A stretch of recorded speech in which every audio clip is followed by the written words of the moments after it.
Old games are getting new life at the E3 Video Game Expo. I'm Bridget Carey. This is your CNET update.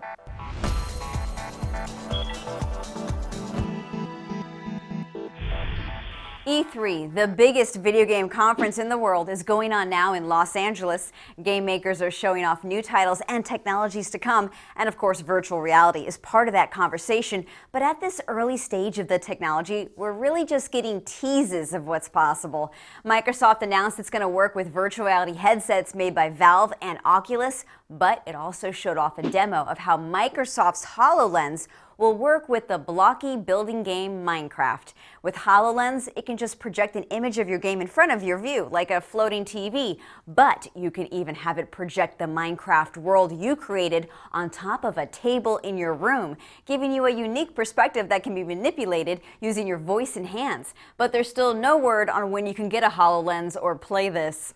Now, getting back to the real world, Microsoft also announced that the Xbox One is going to be able to play your old Xbox 360 games later this year, but there is a catch. Stick in an old game disc and the machine will allow you to download a version for free from the online store. And there are about 100 games to start. It's up to the game developers to allow it to be backward compatible.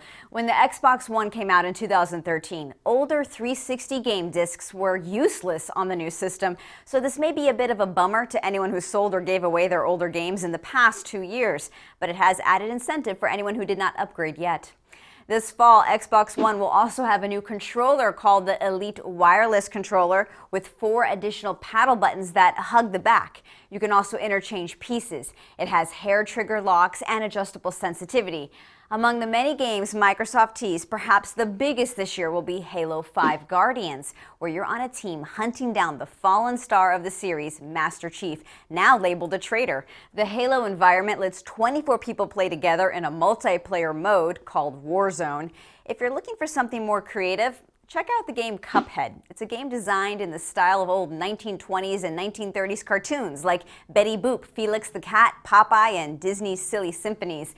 It's so weird it may just steal the show from the usual apocalyptic themed games. These days, the end of the world just feels a little mundane.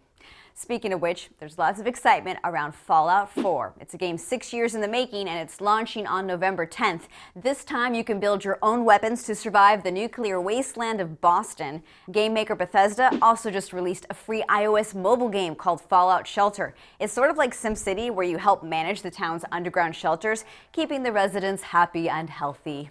That's it for this Tech News Update. There's plenty more E3 coverage at CNET.com. From our studios in New York, I'm Bridget Carey.